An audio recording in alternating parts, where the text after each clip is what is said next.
debate de este día, martes 8 de julio. Dos temas. Es, por un lado, digamos, el rompimiento con las ICIES y lo que implica en lo que es la transparencia, y por otro lado, algo también dentro de la misma temática, esta reforma a la ley de autónomas que dejó fuera a la empresa privada de ellas, ¿no? De la autónoma.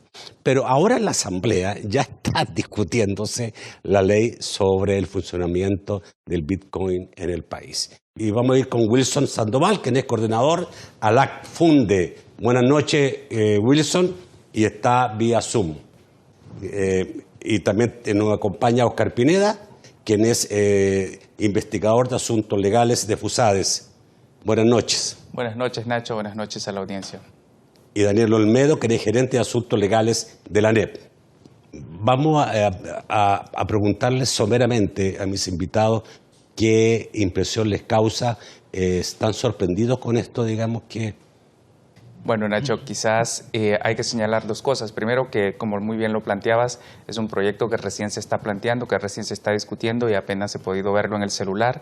He visto un par de disposiciones que sí parecen preocupantes de entrada, porque el uso de esta moneda digital no parece asociada a la voluntad de las personas que quieren aceptarla. Hay dos artículos, al parecer, en la propuesta, el 7, que obliga a cualquier agente económico que si le ofrecen bitcoins los tiene que aceptar.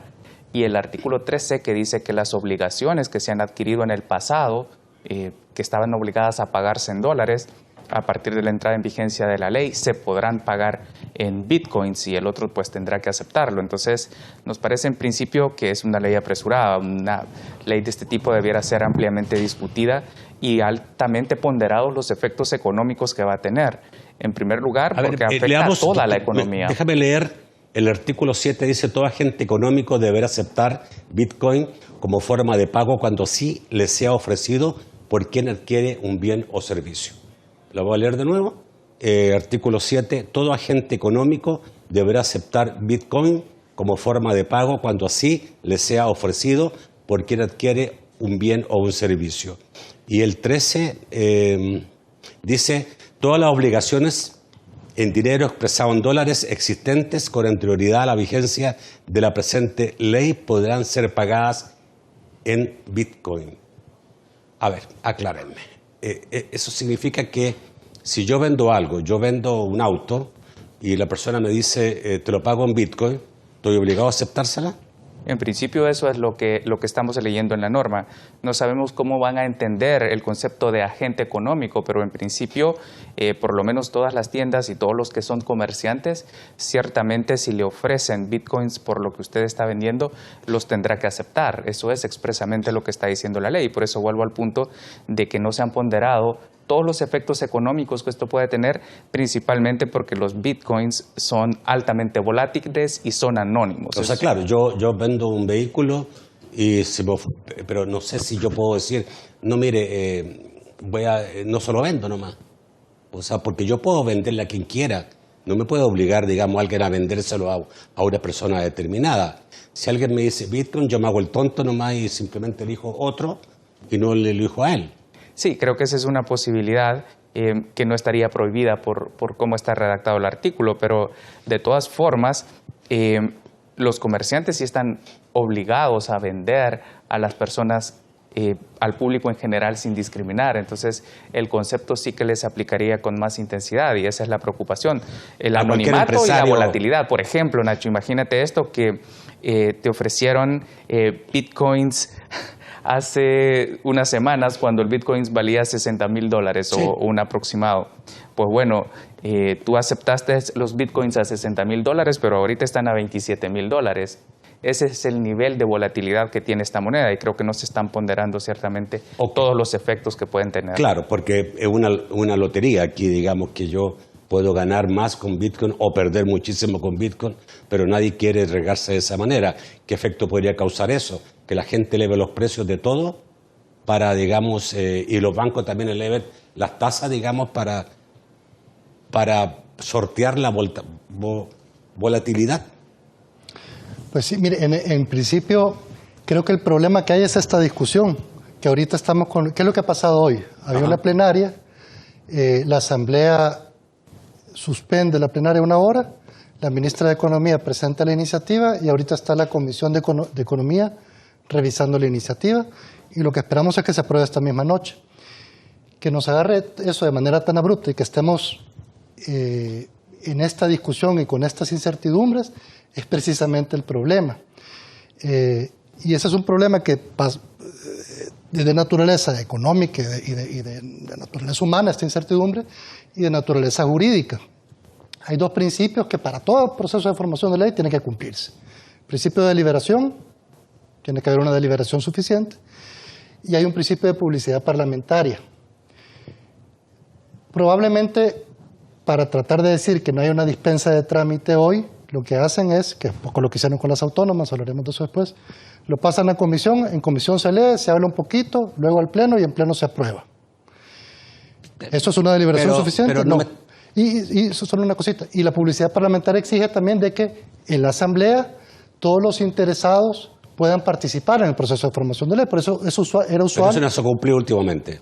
¿No? Y no le ha dado ninguna importancia, entonces, ¿cuál es eso es un principio constitucional y eso es importante no solamente porque está reconocido en la Constitución, es importante porque precisamente para evitar estas incertidumbres que todos pueden participar en leyes tan importantes como esta. Pues la política monetaria, el gobierno tiene derecho a definirla, sí.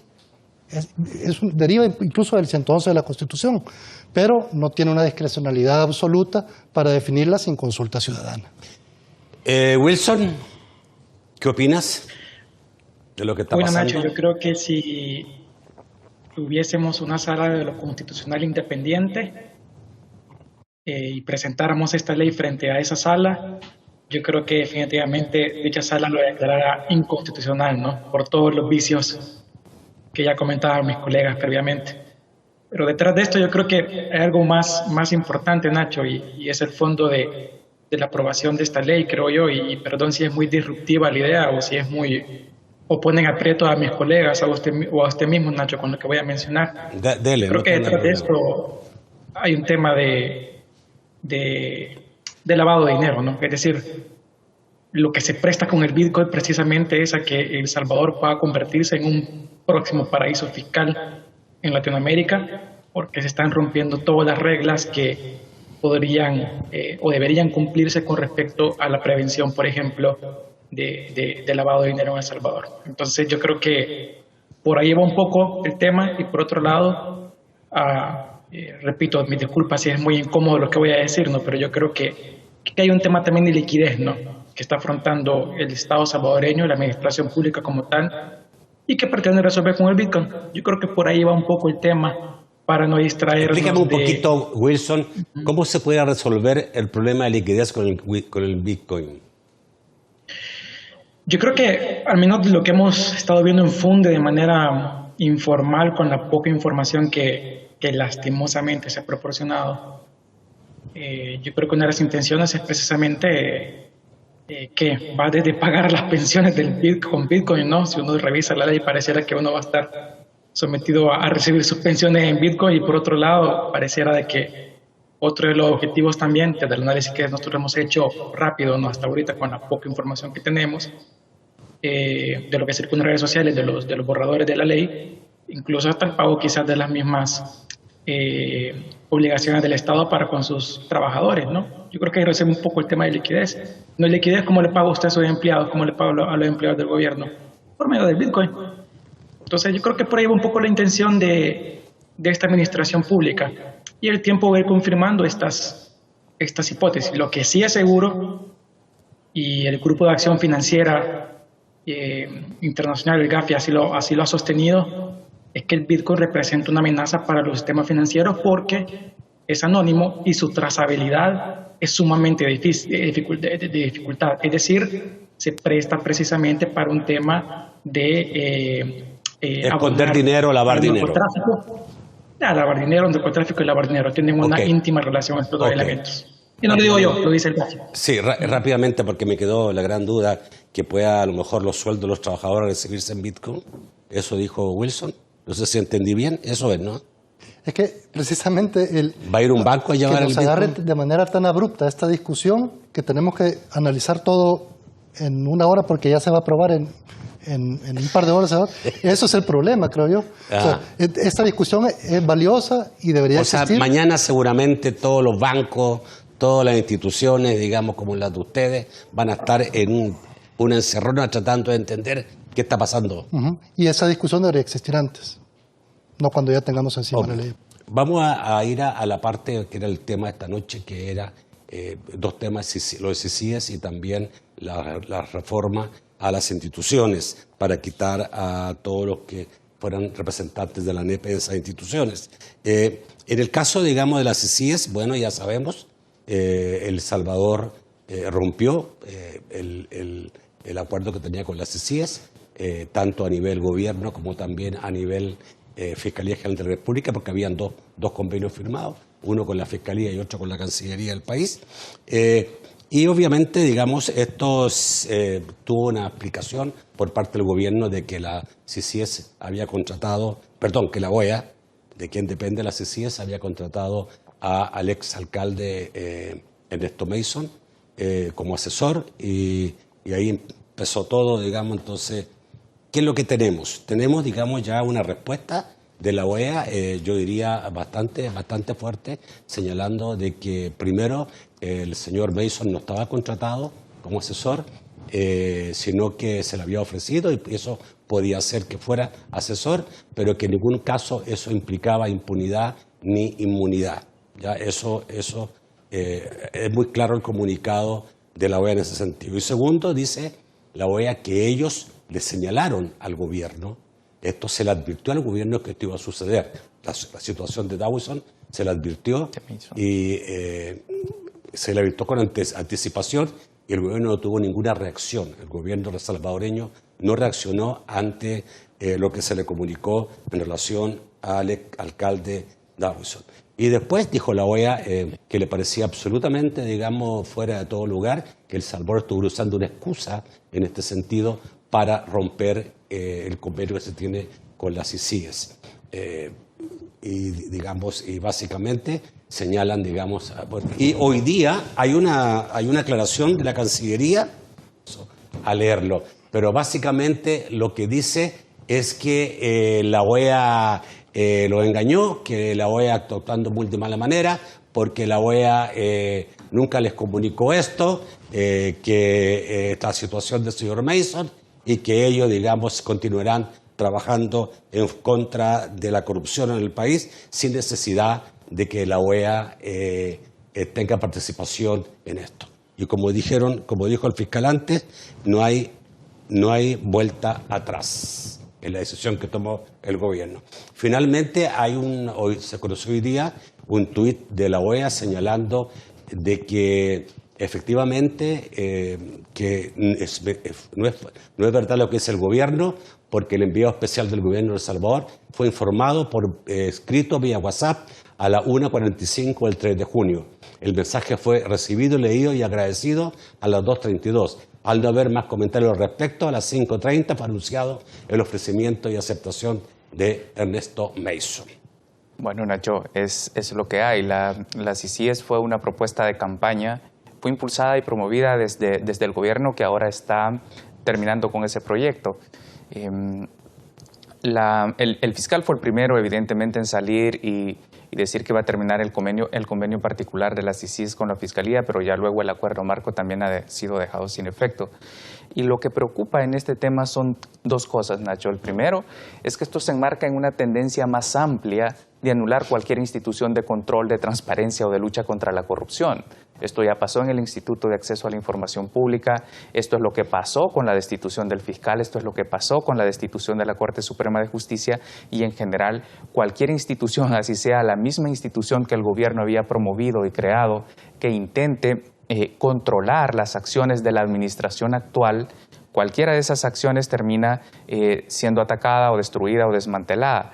Y eso es lo que estamos viendo. Pero lo que quizás es más relevante es que en ese comunicado de la OEA que señalabas, Nacho, en la segunda página de ese comunicado, la OEA anuncia, la Secretaría General de la OEA hace público que ya habían diferencias importantes que habían sido comunicadas al gobierno de El Salvador, y entre esas se señalan unas de gran relevancia. Por ejemplo, la reiterada insistencia del gobierno de que solo se investigaran los casos de corrupción atribuidos a administraciones anteriores de la oposición, o también se señala con gran énfasis el hecho de que se haya aprobado la reciente ley que deja, dice la OEA, en posible impunidad delitos cometidos en la administración de los fondos sobre la pandemia. Y recordemos que esa auditoría, el gobierno pidió una auditoría de las CICIES sobre los fondos del gobierno, pero cuando la OEA entregó ese informe descriptivo, el gobierno no lo hizo público, y este comunicado de la OEA señala que existen en ese reporte que no se hizo público irregularidades potencialmente delictivas. Entonces, creo que hay que tener en cuenta las dos versiones de los hechos. Por un lado, el gobierno está diciendo que la causa es la contratación de un asesor, el exalcalde de San Salvador, porque creo, Nacho, que mencionaste el exalcalde Davison, pero no, es el exalcalde Mason. Ajá, entonces, que señala eso como el gobierno como causa para la finalización del convenio, pero la CICIES está hablando de otras razones y la OEA está hablando de razones de peso que ya existían y de diferencias que ya venían existiendo que imposibilitaban el propósito de la misión, que era precisamente combatir la corrupción. Ok, voy a ir con Wilson antes de ir con Olmedo. Las excusas que ha presentado la Fiscalía General y el Ejecutivo no tienen ningún argumento o ninguna solidez. De hecho, para mí la excusa de utilizar al alcalde Mason deja al descubierto mucho desconocimiento de cómo opera la OEA y cómo opera la Secretaría, ¿no? Para mí, si uno lo ve en la práctica, es muy remoto que el exalcalde pudiera influir en un organismo tan complejo como la Organización de Estados Americanos. Para mí fue como la perfecta excusa, ¿no? Pero ¿no fue también, Wilson, un error de la OEA en haber hecho eso? ¿Innecesario absolutamente?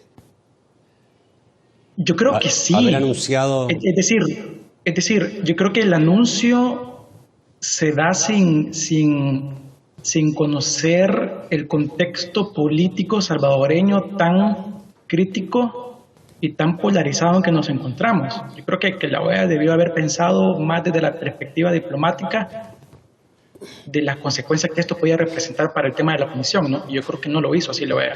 Y ese creo que es un grave error que también nos ha puesto en aprietos, especialmente porque de la sociedad civil organizada, y creo que la ciudadanía también en general, tenía cierta esperanza en que la CICIES sirviera como un contrapeso a la situación actual que tenemos. Pero perdón, y te vuelvo la palabra con eso, Nacho, para ser breve.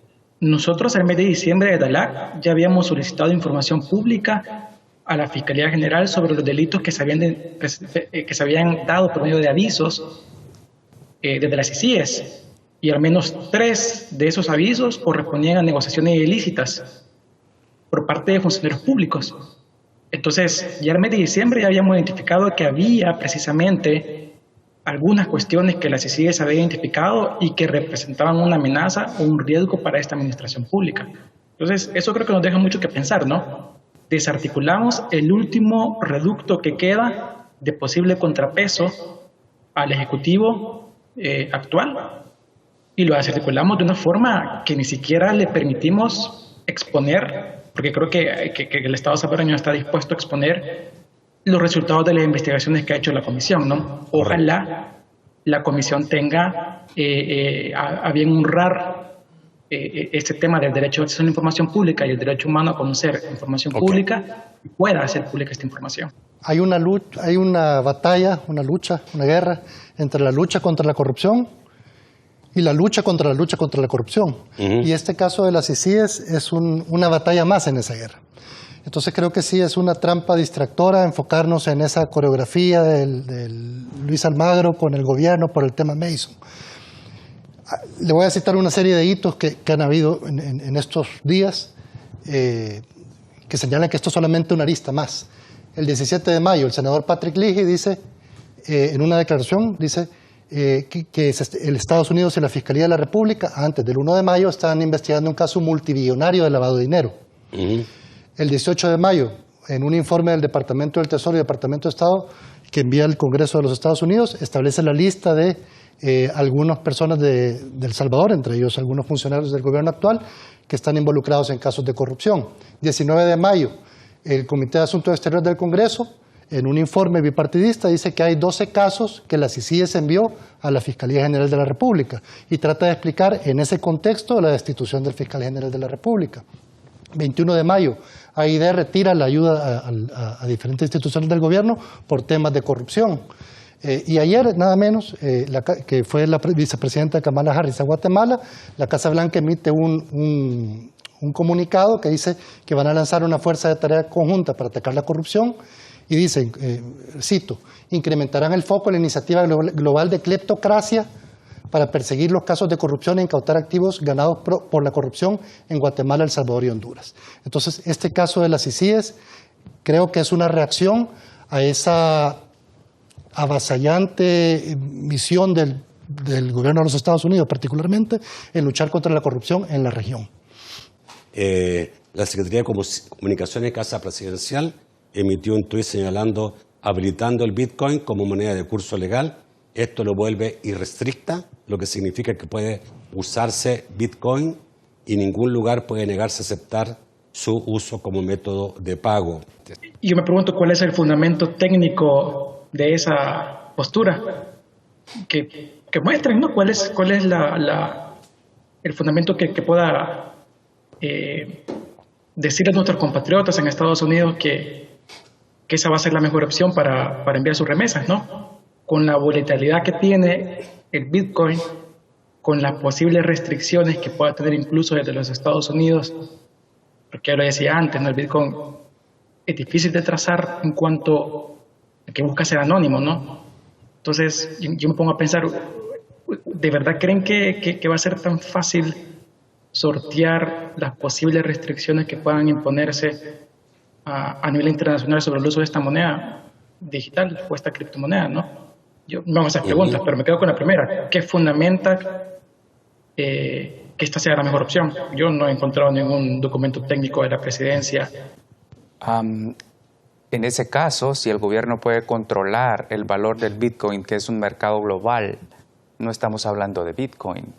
Creo que hay que tener eso bien claro porque el valor del Bitcoin no depende de un usuario, el valor del Bitcoin depende de un mercado.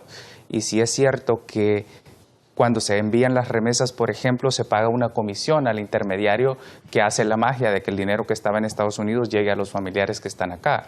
Pero cuando los familiares van, recogen dólares.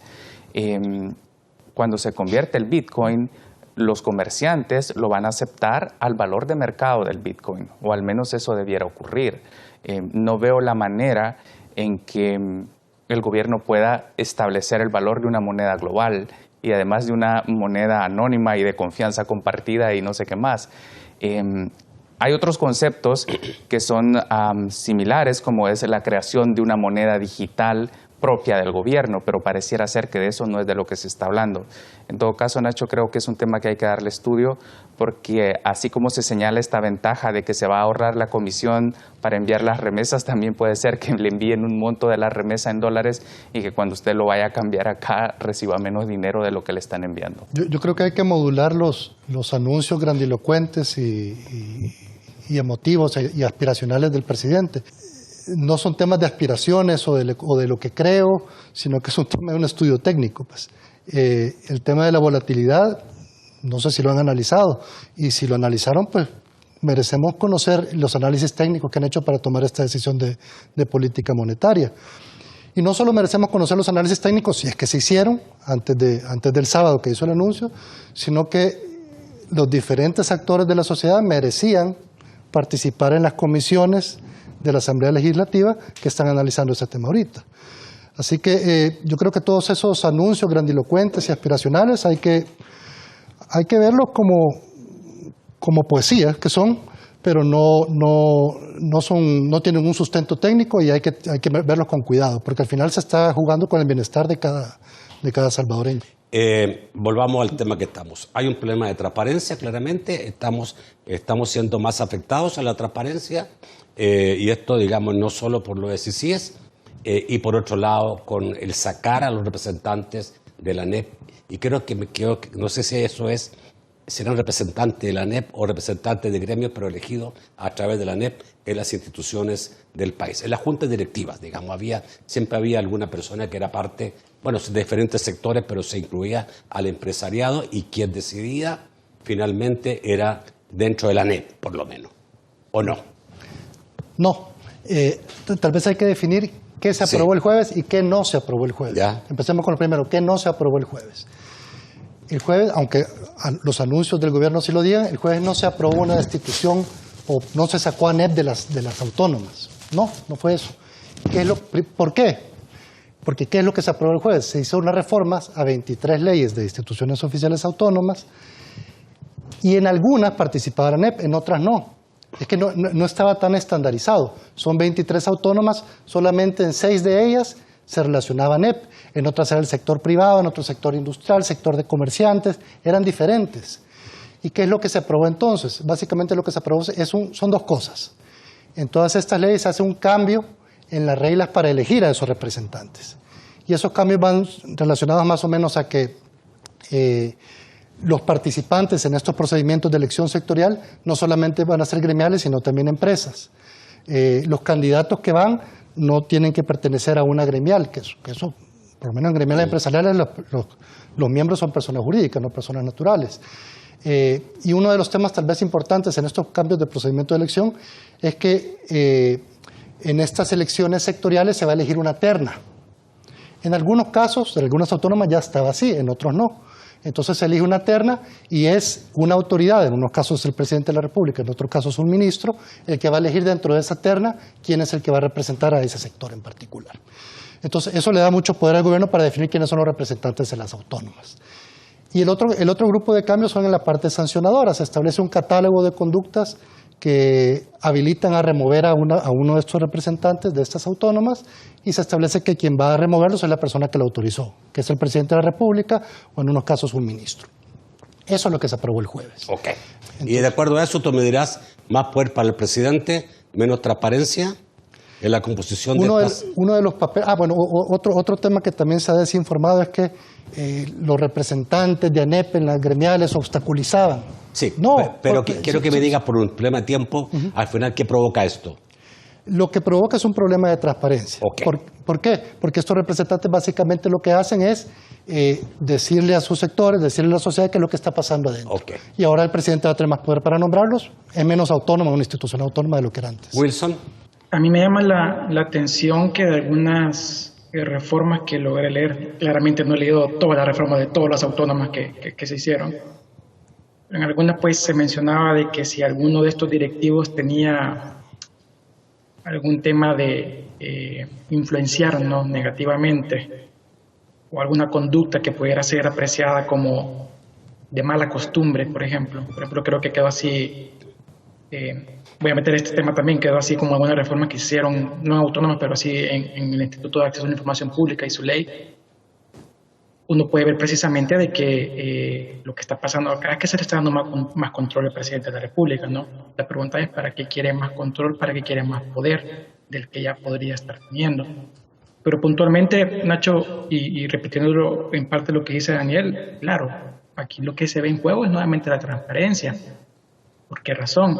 Porque estos directivos podrían representar en algún momento la oportunidad para señalar actos de corrupción dentro de las autónomas. ¿Para qué? Para que lo pueda saber la sociedad en general. Lo que ha hecho el presidente de la República es remover precisamente... El presidente ha dicho que había ahí que básicamente era gente puesta para poder tener tráfico de influencia. Yo no tengo ninguna prueba de que eso haya pasado. Si me las puede mostrar el presidente, pues sería bueno para determinar el tráfico de influencias, ¿no? Y si lo hubiese sido interesante que las presentara la Fiscalía en su momento, ¿no? Porque hablarlo, ese al final puede ser recaer en un ilícito o un delito. Entonces creo que una justificación que tampoco tiene un argumento sólido, ¿no? Es un supuesto que está hablando el presidente, que no me parece que sea válido. Pero para volver a la palabra, Nacho, al final se desmantela todo el sistema de rendición de cuentas y terminamos sacando del sistema a cualquiera que pueda representarme una amenaza para ponerme el dedo ante posibles actos de corrupción dentro de las autónomas, por ejemplo. Yo creo que ese era el fondo, el principio fundamental de esto. Oscar. Yo creo que lo último que decía Wilson es con lo que me quiero quedar, con la idea de que hay una estrategia clara de tendencia hacia la opacidad, ocultar lo máximo posible del ojo de quien pueda denunciarlo, del ojo de quien pueda observarlo o señalarlo. Sin duda alguna, estas acciones no son aisladas, la CICIES no está aislada, el Instituto de Acceso a la Información, tomarse la Corte, tomarse la Fiscalía, etcétera, no son acciones aisladas, sino que son parte de una tendencia clara hacia la opacidad. Vamos con Mauro Hernández para saber qué dicen los amigos televidentes. Sigi Rivas dice buenas noches. Un saludo a sus invitados. Les puede preguntar lo siguiente. Si una persona hace un préstamo a un banco, ¿se lo darían en bitcoins? Pregunta Sigfrido Rivas. Miguel Carranza dice, dada la falta de liquidez del gobierno, el bitcoin es una, y lo entrecomilla, salida olímpica para obligar a sus acreedores y proveedores a recibir los pagos con este método. Ocultamiento de chanchullos con el crimen organizado y pandillas, a lo mejor sí, opina Miguel Carranza. Y Edwin nos dice, ¿por qué el presidente no mencionó el bitcoin en la campaña? ¿Era algo de importancia monetaria? ¿Por qué? Pregunta él. Lo que se cayó con las CICIES fue la principal promesa de campaña del Ejecutivo, es decir, su estandarte. Y si el Ejecutivo hoy por hoy enarbola una bandera de transparencia, pues queda por los suelos precisamente con la desarticulación de las CICIES. Yo creo que los comentarios que van en esa línea tienen mucha razón. Es decir, se le prometió a esta ciudadanía unas CICIES al estilo de la CICIC en Guatemala, con autonomía e independencia. Eso nunca pasó. Y hoy, para dar el tiro de gracia a esa promesa, viene y se desarticula y se promete un nuevo organismo. Y yo pregunto, Nacho, ¿cuál va a ser el nuevo organismo que se va a animar a armar una nueva CICIES con este Ejecutivo, cuando la OEA misma está diciendo de que se les trató de imponer qué investigaciones hacer? Y tuvo una intervención política de parte de este Ejecutivo. O sea, a mí lo que me preocupa es que la ciudadanía pueda comprender de que se le ha despojado de parte de las promesas que se le hicieron. Y se le ha despojado de una promesa tan importante sin ningún fundamento. Okay. Entonces, eso me gustaría que le quedara claro a la ciudadanía, ¿no? Que se le está fallando con respecto a lo que se le prometió en la campaña electoral. Y eso creo que es irrefutable. Okay. Y bueno, Almagro, pues, no se puede defender lo indefendible, ¿no? No, creo que nadie va a estar dispuesto a meter la mano a fuego por alguien que en su momento, pues, también tuvo una amistad, como lo vimos en redes sociales, con este gobierno, ¿no? Que ahora no sabemos qué ha pasado detrás de todas estas dinámicas. Es como el Bitcoin, un poco volátil. Es bastante volátil. Pero bueno, le dejo las palabras a mis colegas. Ajá. Yo creo, Nacho, que hay que diferenciar claramente el rol de la Secretaría General de la OEA en cuanto a con quién abre relaciones o con quién trata de un modo u otro. Eso es un tema. Pero lo que sí es cierto es que la CICIES era producto de una promesa del gobierno y de gestiones del gobierno. Y queda claro que la CICIES también era un proyecto técnico dirigido en El Salvador por personas técnicas donde se habían traído fiscales, investigadores, etcétera, para apoyar a las instituciones del Estado, que eran en última instancia las que iban a litigar los casos, los que iban a investigar los casos, empezando por la Fiscalía General de la República. Y la OEA, tal cual fue, la CICIES, tal cual fue configurada, era un proyecto de apoyo a las instituciones de El Salvador en el combate a la corrupción. Y eso implicaba personas técnicas, pero la dirección de la investigación del delito la seguía teniendo la Fiscalía. Entonces no podemos decir que era el señor Almagro el que estaba dirigiendo la investigación del delito en El Salvador. Ciertamente no. Habían donantes que habían aportado dinero para este proyecto. Había mucha capacidad instalada y que todavía se estaba instalando a estas alturas. Entonces, eso es lo que se está perdiendo. Entonces, creo que hay que tener bien claro esto y no hay que olvidar los señalamientos de las verdaderas razones que la OEA ha dado sobre el distanciamiento y las diferencias con el gobierno. Recordemos que está diciendo que no se hizo público el informe de auditoría que el mismo gobierno pidió sobre los fondos de la pandemia, en los cuales había irregularidades potencialmente delictivas. Esas son las palabras que usa el comunicado. Entonces, creo que hay que tener eso en cuenta y como Wilson muy bien señalaba, es una promesa de campaña que es al final una contradicción dentro del programa de combate a la corrupción del gobierno. Daniel. Bueno, me llamó la atención que varias de las preguntas de sus televidentes eran sobre el Bitcoin. Y me llama la atención porque precisamente eso es lo que refleja que la incertidumbre La incertidumbre que tenemos en esta mesa, la que tienen ahí atrás de las cámaras, y esa misma incertidumbre seguramente está en los bancos. Entonces, cuando hay esa incertidumbre no debió haber existido si se hubiera trabajado todo con detenimiento y de manera transparente. Esa incertidumbre, ¿en qué va a derivar seguramente? En riesgo. ¿Y riesgo qué es? Un incremento de tasas de interés, como usted lo señalaba antes, Nacho. Entonces, ahí es donde a todos nos puede impactar con las tasas de las tarjetas de crédito, las tasas de los préstamos que tenemos. Esta incertidumbre puede impactarnos en nuestra vida diaria. ¿Y cuál es el riesgo? ¿Cuál es el problema ahí? Eso es inseguridad jurídica. ¿Quién nos va a defender de inseguridad jurídica ahora si no hay una sala de lo constitucional que defiende esas cosas? Entonces, ahí es la importancia, en estos momentos es que hay que valorar que eso de la institucionalidad y la democracia no es algo etéreo, es algo que sirve para defender en estos casos de inseguridad jurídica. Hoy no hay una sala de lo constitucional y lastimosamente esa era la herramienta que se podía activar para evitar esta incertidumbre. Gracias, Óscar, por estar esta noche. Siempre es un gusto, Nacho. Gracias, Daniel. Gracias a usted, Nacho. Wilson, gracias. A la orden, Nacho.